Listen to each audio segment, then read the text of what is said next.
Welcome to the Robcast. This is a show about Oakville, the people that live, work, and do business here. Really excited about our guest today. This is Wendy Rinella. She is the CEO of the Oakville Community Foundation.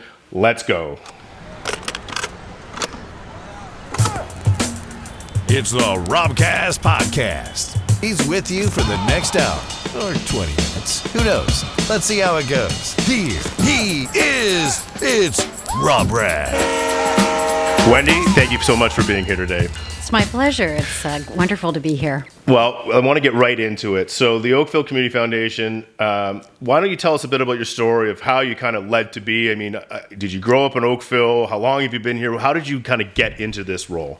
Sure. I'm originally from Winnipeg, and I came to university in Ontario. I went first to Waterloo and then to Queen's, and I eventually ended up with an internship in the Ontario government. Okay.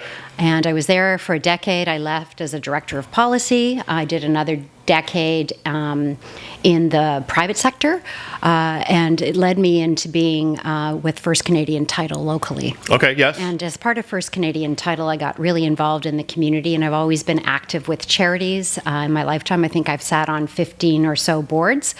And at that point, I became the chair of the Oakville Chamber of Commerce and realized that, title insurance is a really important attribute. I really enjoyed all the community work, which led me in 2015 to apply to be the CEO of the Oakville Community Foundation, and I've been there for almost 9 years. What was it? Was there something that stood out? I mean, there's obviously thousands of charities, and you've been working with them over, it sounds like, your career. Was there something about the Oakville Community Foundation that really stood out to you that you thought, separated them from, or at least the way they went about their business? Is that something that stood out to you? Yeah, so there's really 3 types of charities when you think about charities. There's private foundations, and if you think of, the big Ford family foundation in the U.S. where families make endowments and then the proceeds from investments are redistributed to charities. The same version is in the public foundation. So the hospital foundation is a public foundation, and it has granting dollars that it raises and invests itself to support the hospital. Okay. Well, the community foundation is very much like that. And it is kind of a hybrid that it does both direct activities, but it also invests money to create new money for the community. And that's the exciting part, where you can generate new money and have this very sustainable form of a charitable investment for the long-term benefit of the community. Right. So tell me about, how are are you working with companies? Are you working with individuals? Who are the people that are have come to the Oakville Foundation to try and make a difference? How are you kind of finding those people? So the Oakville Community Foundation actually has about $120 million that invests annually. Okay. And about a third of those dollars come from other charities who want to pool their investments with ours, because we happen to attract some really impressive people who live in Oakville. You might have heard this before, that we have a lot of financial professionals We sure here. do, yep. Yep. So we have an amazing investment committee. And then the remainder of the funds are families and businesses. So the Buds have a foundation with us. Okay. The Jelnicks. So there's a lot of, family names that you're probably familiar with. And they invest, we take their donations and we invest them. We put it all into an investment pool, and annually there's new monies available for charities that they can distribute. They advise us how they'd like to distribute the funds. And then we run a variety of different programs that fill the gaps in our community. Now, there's one thing that really stood out to me is that you guys, not because you don't just focus on one, you guys are really doing grassroots research on the town specifically, and where, I'm not going to say weaknesses, but where there are kind of breaks that people require help. And so tell me a little bit about the research programs that you run to, hopefully that lead you to allocating monies in their direction. Absolutely. So we're a 360-degree grantor, which means we can grant to any charity. Right. We're not like the United Way, which is focused on human services, or, the hospital, which is focused on raising money for the hospital. What we can do is we can look at everything broadly. So historically, when you look at Oakville, we're not part of a Statistics Canada census metropolitan area. Okay. So there's always data available about Toronto, and there's always data available about Hamilton or Vancouver. So we actually have to wait every 5 years to look at new research about the details in our community. So what we try and do in between is we work with Sheridan College and other research organizations to develop new information. And we've done a youth report, a seniors report, just looking at what it's like to be a senior. And so one of the things we always find in Oakville is there's a tale of two cities. So we've done a tale of two childhoods. Our last research report, a kind of what's called vital signs, we told a tale of two communities because Oakville's home to the richest and the poorest postal codes in Halton region. Is that right? Yeah. And one of the That's things... a pretty staggering statement. It is, and they're adjacent to each other. Right. L6J and L6K, and you can figure out which is which. Yes. Because you're a realtor and you know your postal codes. I grew up in L6J, unfortunately. I actually live in L6K right now. But anyways, yes, continue. But so Oakville is also identified as a very wealthy community, and I would say it's because that L6... J postal code, as well as adjacent postal codes outside of L6K, have really high medium incomes, and it wealth washes the rest of the community. So we people identify us as a wealthy community, and we are. But we also have some challenges. I mean, I've heard since I started at the foundation, there's no poor people in Oakville. Have you ever heard that before? Of course. Yeah, we find that there's a lot of kind of sweeping under the rug kind of thing here. And, we do a lot of work with food for kids. And I remember the first time we went out and did this, we're packing lunches for kids that, teachers have become aware that they're not having enough food. And the amount of lunches we were packing for these prevalent schools all over Oakville really hit me really hard. Yes. And I think so that kind of got me involved with these and Coats for Kids and different things. But it's something that Oakville is not really aware of. And it's almost like a lot of people don't want to be aware of it. Well, a lot of people are very generous and helpful, and they want to support their neighbors, but they don't recognize that it's right adjacent to them. They think, okay, I'll support Food for Life or a food bank, but maybe those people live in another community, maybe they're in an area that, I don't live in. Yeah.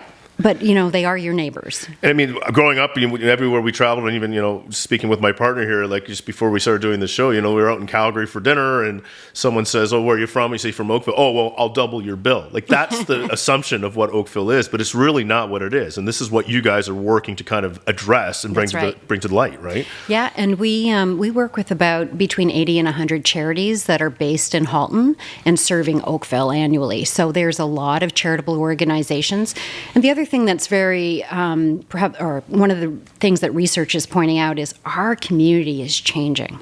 Like it's changing dramatically. So about 10 years ago, we had about a quarter of the population was identified as racialized.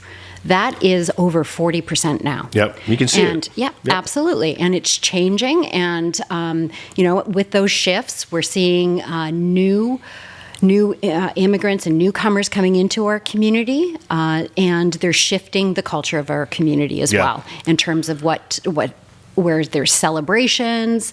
We've got, I went to the Asian Heritage event up in North Oakville, and there were 10,000 people there. Yeah. It's something that is pressing. But the most recent report we did was about our community in terms of climate change. Okay. And one of the things we've identified is, we're here for the sustainability, financial sustainability of our community, but what about the health of our community? And so the report is called Our Community Legacy, What Oakville Will Our Kids and Grandchildren Inherit? Because right now, there's a lot going on. That's in for terms sure. of our temperatures getting warmer. When had you seen smoke advisories before? And that's because the forests are drying out and they're easier to burn. So warmer conditions, we're getting more ticks. We're going to see a lot of changes that are already happening, and increases in temperature actually lead to a lot of cardiovascular challenges and especially in disease. olders. Yep. Yeah, so we just released this report, and there's only limited numbers. Even though it's printed, it is on 100% recycled. So one of the things that we did with Sheridan College is they did original research on youth climate anxiety and what our youth are feeling. And it is one of the big drivers of anxiety, because kids are saying to us, 89% say they feel like we've wrecked the planet for them. And that's a significant data point. But the other data point that we try and focus on is hope and love. Because if you love your kids and you love this community, maybe you'll do something. And our kids think that if we do small actions, it'll lead to change. So we've put together a list of small actions that kids can do, that everyone can do. And one of them is, believe it or not, eat your leftovers, which is not everybody's favorite. Because you're preaching to the choir here, Wendy. I know. I'm the chef at home, so yes. So actually, if you're keeping food waste out of the landfills, it leads to methane gas, which heats the atmosphere, right? So eat your leftovers. Plant trees. Trees sequester carbon in their trunks. And you know what the best tree is for that? No. The mighty oak. Is that right? Yes, it is. So interesting. There's and that's why we have this lovely picture of the Grand Lady oak tree on Bronte. So that's the infamous. Well, thank you very much. You're welcome and enjoy. We keep talking about the word, and I mean these are unbelievable things that you guys are doing here. But we keep talking about the word community. Like how would you define the word community? I know it's a tough one, but how would you, when you look at that? Well, I think about community in terms of, it's a very personal point of view, and it's about who you feel you belong to. So if I use my own example, I'm from Winnipeg. So I feel like I belong there. I have family there. My daughter is from Ukraine. So I feel very attached to Ukraine because I feel, I've lived there. I adopted from there. So anytime I see Ukraine in the news, my eyes bug out, right? Which is more frequent than I'd like. Okay. And then, of course, I live in Oakville. I'm a diabetic, so I feel like I'm part of the type 1 diabetic community. So it's what communities you identify with and you have a sense of belonging to. Or connection to, right? Yes, exactly. And so we always talk about our purpose as building community through philanthropy. So we use our philanthropic gifts to help build the community, whether it's your time, your treasure, or your talent, right? Do you think there's a challenge in Oakville that there's a bit of a lack of community sense? I mean, with the pulse and a lot of new people coming to our town, I call it a parachute town where people didn't grow up here, but they've been successful. So from Toronto, they want to raise their families here for our great schools and maybe not aware of all the details of our town. Would you feel there's a bit of a disconnect? And is there ways that we're kind of working towards reconnecting that? Obviously, this is a great start, and this is part of what you guys do. Yeah, that's a challenging topic. When we did our belonging survey in 2018, one of the things we identified, and this is not a big shock, is the longer you live here, the more connected and more sense of belonging you feel. And in the older communities, there's greater connection than in the newer communities. So when I think about, how to give people a sense of belonging, this is a great example, your Robcast, because right now there's no standard way to reach everyone. Like we use a multiplicity of methods to get our information out. So we are using social media, we are using signage, we are integrating ourselves through everybody's e-news locally. Yes. And it's a challenge. No doubt. There is no standard place where you can find, that community news, the spot for it, right? Yeah. And there's Oakville News Online, which is great. And then, of course, with the folding of the Oakville Beaver, which I used to call the advertising taco. But it still had good value to it, right? Yes. It did have the community news. It had updates on what kids were doing in our community, what's happening, even from the town giving announcements of what the plans are. There's none of it right now. There's no central location for it. That's right. And that's a big challenge for us.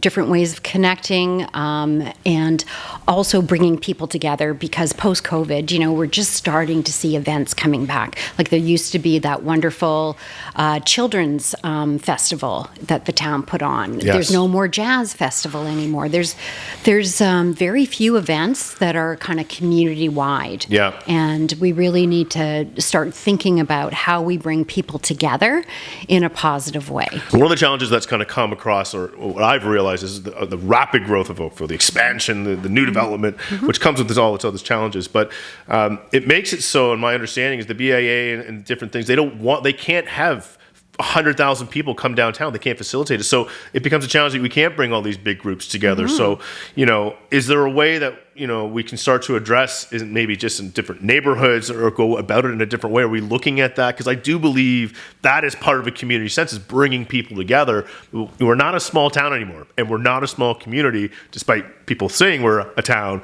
We're becoming a city. And so how are we going to kind of maintain that community sense as we rapidly are growing? Yeah, we're a town that's bigger than the province of PEI. Exactly. So it's one of the things I learned when we did the belonging survey is that even if you are a member of an audience, you don't have to be up there performing as a group. That's a great sense of belonging if you're part of a troupe or a performing group.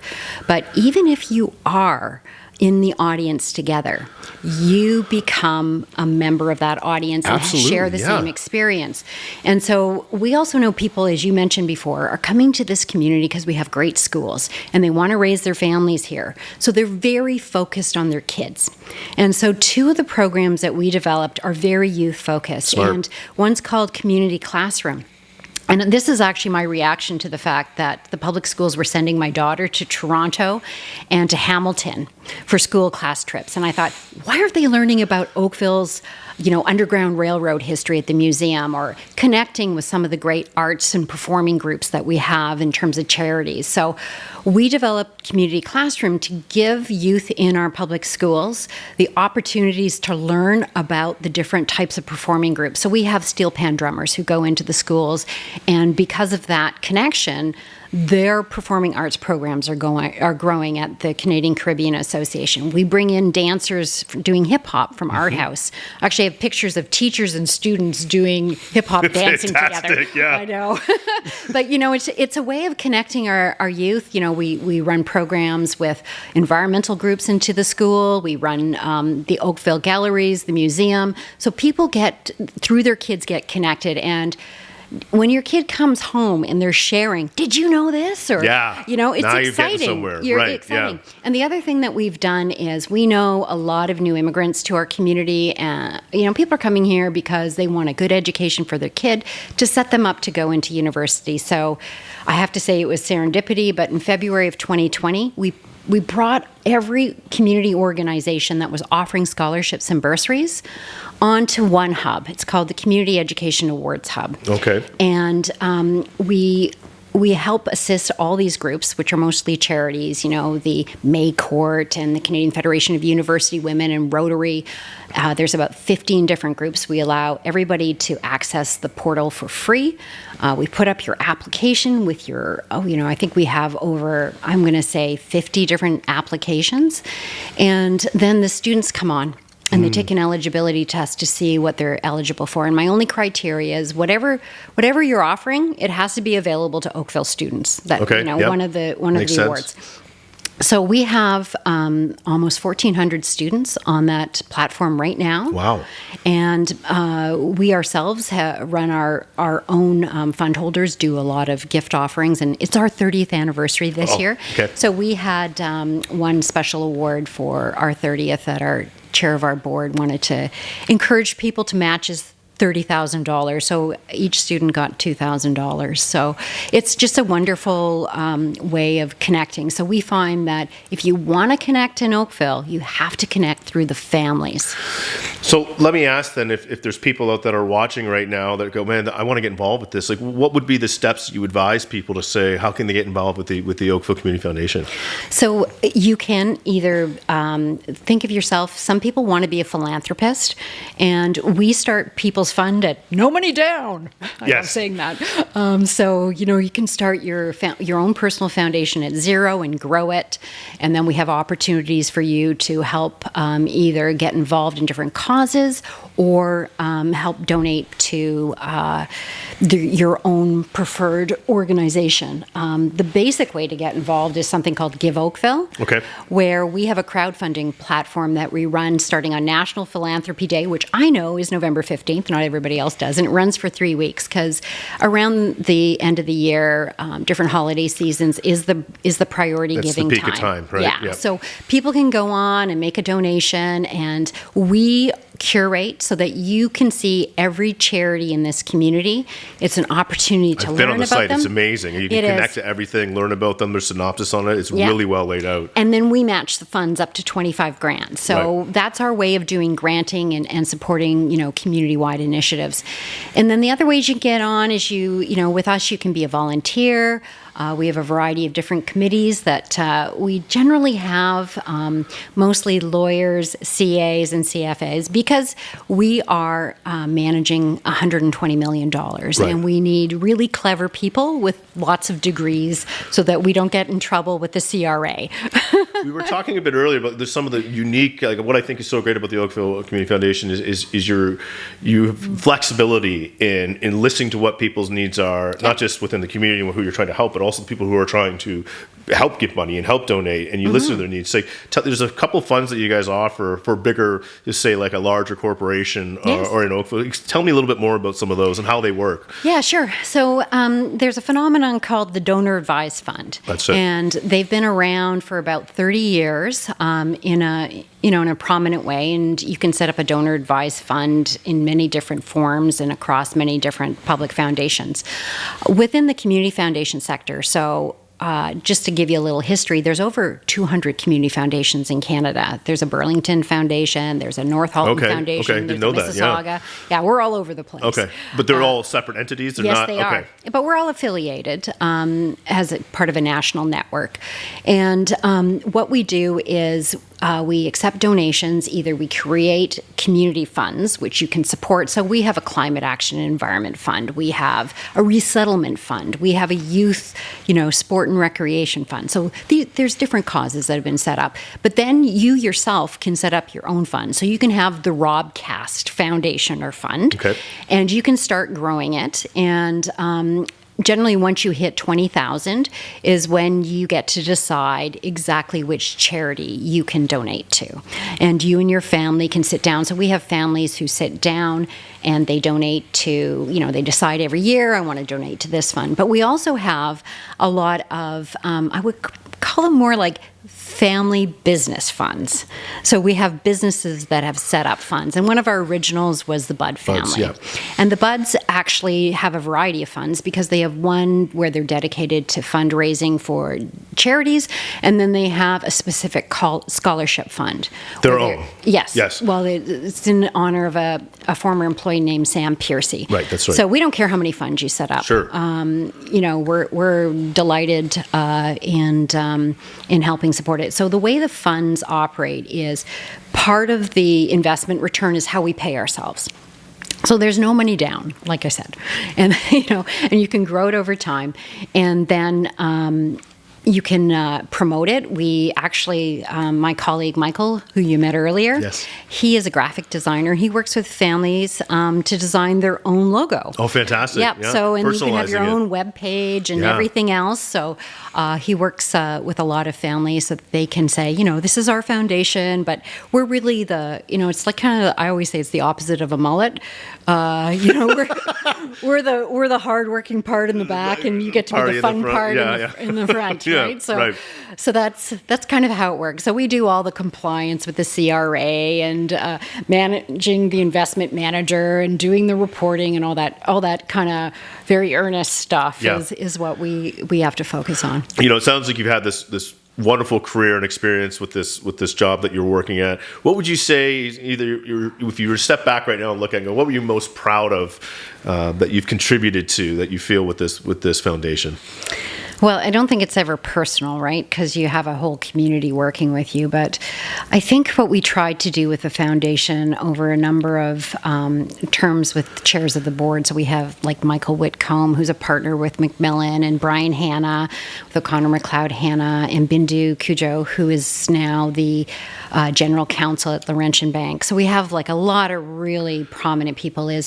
We wanted the organization to be more reflective of the changes in the community.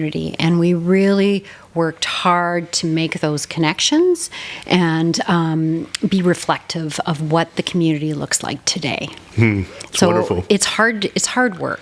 It's still in process. And I think it's again in business and I'm sure in other groups of philanthropy, like they kind of stick to very classic ways that this is how we do things. It sounds like you're taking a much more proactive approach because this is the reality of what our community is changing to. Yes. And so we don't run traditional granting rounds where, charities make these big applications and we set up a granting group to review it. And then we tell you, yes, you got your $5,000. Because when I started, we were giving out $5,000 twice a year to charities. And we've taken all that red tape away. We were issuing $1.7 million the first year I was there. We're now over $5 million annually. So really important to bring that money into the community. It's my goal is not to have the biggest nest egg there. It's great, but that's not my goal. My goal is to get the money to the charities that are doing the good work in the community. Right. When you mentioned that it's you're celebrating the 30th anniversary here. So, what do you think the next 30 years looks like here? Is there something that you're excited about and where it's going? So the Community Foundation is always supposed to reflect the needs of the community. And the next 30 years, I hope that we continue to do that. And I hope that we're there to meet the needs in the community. We have been planting trees this year for our celebration because we need to build our tree canopy and make our environment much more pleasant for everyone who lives here. So I hope to see all those trees in 30 years. Yeah, I hope to be here. That's my own personal goal. But the seeds you sow, right? That's right. Yeah. Yeah. There's a great proverb that says, healthy is the society where old people plant trees whose shade they will never sit in, right? So that's what I think about for our community, and I hope that we can still continue to take that forward-looking approach and build both our financial resources and our community environmental resources for the needs of future generations. I think it's all fantastic. This is going to lead us right into the Robcast Rapid Ask here. So the first question that we always ask anyone, and it's, we won't get into the philanthropy end of this, but you're on death row. Oh gosh, what did I do? You have one last meal. You have one last meal. What is that meal going to look like? Just by yourself? Well, I'm a diabetic, so it's every frickin' dessert I can eat. Is there one in particular that's that's the go-to if you were to? It's hard to say, when you're diabetic, you have to match, I'm a type 1, so I have to match my insulin to, it's going to be the one with the highest sugar content I can find. So what is that these days? It's like caramel Tim Hortons with ice cap or something? I guess you're right. Because I don't have to worry about the, matching my insulin to it, so I'm done. Exactly. What would be something that people might not know about you? Well, I've just disclosed that I'm a type 1 diabetic, which I usually don't share. I don't know. I'm not really, I often think of myself as an open book, but I love to work out. Okay. So I work out every day. We just came in here and your shoulders are hurting. Why are your shoulders hurting? Well, because I was sharing that I'm trying to do as many push-ups as my age. Now, we're not going to ask age. We're not getting into that. But is that every day? No, I'm working towards it, but I've started strength training. I'm getting close to 60. So I want to make sure that, I head into 60 with a lot of muscular strength. So there you go. It's a beautiful sunny day. Maybe not as hot as this. You've had this wonderful day at work. You get in the car. Is there a CD or song you're putting into the car that just makes you go, yeah? Okay. I love pop music. And right now, anything Post Malone sings. Post Malone. I love Posty. That's amazing. I love Posty. So, I know, it seems odd. But. No, I think that's fantastic. Are the kids influencing you on that, or do you just fell into it with radio and that's how you... Okay, so I'm on the Peloton app. Oh, okay. So they're always doing a lot of, the new age pop that's popular, right? They introduce you to new music. And which is awesome. Yeah, I love it. Yeah. If there was any place in the world if you could just take a week off, is there a spot that you love or would go to, or is there somewhere in the future that you're hoping to get to? So in the 90s, I went to Iceland. Okay. And I really want to take my family there. So my two favorite places in the world are the Grand Canyon and Iceland, which are completely different. But polar opposites, but kind of. But no, yeah. Well, so I love hiking, and both of those places have wonderful hiking. If you could have dinner with any one celebrity or person, dead or alive, who would you like to sit down to with an evening and just have a chat with and pick their brain? Well, it's probably a historical figure. Okay. I'm really interested in history. I haven't decided who that is particularly, but right now, probably the person I want to talk to is a professor from Harvard named Fukuyama. Fukuyama, yeah. I think and he wrote Identity Politics, which is a book that I think is really important because the more people identify in groups, and this is part of belonging, there's, if you're giving benefits to one group over another, there's also the politics of resentment and Of course, grievance. yeah, interesting. And I think that's something I want to learn more about. So my curiosity is going to lean towards that. And I probably have his name wrong and everything else, but he wrote the book Identity, and that's something I want to learn more about. Well, Wendy, we really appreciate all your efforts and all that you're doing over at the Oakville Community Foundation, and we appreciate everyone out there watching, and please stay tuned for another episode of the Robcast.